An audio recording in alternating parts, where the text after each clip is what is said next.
গ্রামে বাস করত রাকিব। সংসারে রাকিবদের অভাব অনটন লেগেই থাকতো। ছোটবেলা থেকে রাকিব ছিল খুব পরিশ্রমী, কিন্তু দারিদ্রতার জন্য সে বেশি দূর পর্যন্ত লেখাপড়া করতে পারেনি।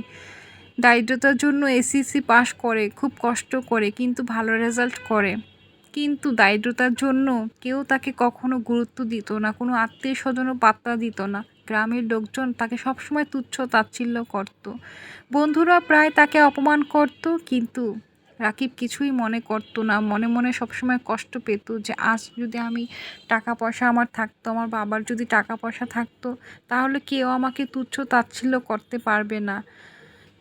এই ভেবে রাকিব সবসময় মনে জিদ পুষে রাখে যে আমি একদিন কিছু করে দেখাবই। তো বন্ধুরা রাকিবকে সবাই বলতো, রাকিব তুই কিছুই করতে পারবি না রে, তোর তো কোনো টাকা পয়সাই নেই। এইভাবে রাকিবকে সবসময় অপমান করত। রাকিব সবসময় সহ্য করত। সে জানতো একদিন সে নিজের অবস্থান পরিবর্তন করতে পারবে। এই ভাবনা ভেবে নিয়েই সে বিদেশে যাওয়ার জন্য টাকা পয়সা জমায়। রাকিবের বাবা মাও সবসময় রাকিবকে বাহিরে পাঠানোর জন্য টাকা পয়সা জমিয়ে রাখে। একদিন অবশেষে সৌদি আরবের একটি কোম্পানির ভিসা চলে আসে। এখন রাকিবের বাবা কিভাবে টাকা পয়সা জোগাড় করবে সেই ভাবনায় তাদের খুব টেনশনে পড়ে যায়। অনেক আত্মীয় স্বজনের কাছে হাত পেতেছে, কিন্তু কেউ তাদের টাকা পয়সা দেয়নি, সবাই তাকে ফিরিয়ে দিয়েছে।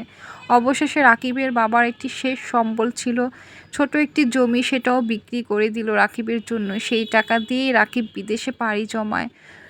শুরুর দিকে ওখানেও ছিল রাকিবের খুব কষ্টের জীবন। গরমের তাপে পরিশ্রম করতে হতো সকাল থেকে রাত পর্যন্ত, কিন্তু রাকিব কখনো হাল ছাড়েনি। পরিশ্রম আর ধৈর্য নিয়ে কয়েক বছরের মধ্যেই সে ভালো একটা পজিশনে চলে আসে। ধীরে ধীরে টাকা জমিয়ে সে নিজের গ্রামের একটি দোতলা বাড়ি করে, সুন্দর, বাবা মার মুখে হাসিও ফোটায়। গ্রামের লোকজনও দেখে খুব অবাক হয় যে এই রাকিব কিভাবে এত টাকা পয়সা করে ফেললো। রাকিব টাকা পয়সা জমিয়ে ঢাকায় একটি জায়গা কিনে সেই জায়গার মধ্যে 5 তলা বিল্ডিং করে ফেলে। রাকিব এইভাবে গাড়ি কিনে ফেলে। গ্রামের লোকজন দেখে খুবই অবাক হয়ে যায়। এরপর গ্রামের মানুষের চেহারার দৃষ্টি, চোখের দৃষ্টি সব কিছুই বদলে যায়। যারা আগে রাকিবকে পাত্তা দিত না, তারা এখনও রাকিবের বাড়িতে বেড়াতে এসে বলে, রাকিব ভাই কেমন আছেন, আপনি আমাদের বাসায় একদিন যাবেন, আমাদের বাসায় বেড়াতে, এই বলে রাকিবের খুব খোঁজখবর নেয়। আর রাকিবের বন্ধুরা যাদের একদিন পাশে পায়নি, তারাও আজ রাকিবকে বন্ধু হিসাবে দাবি করে।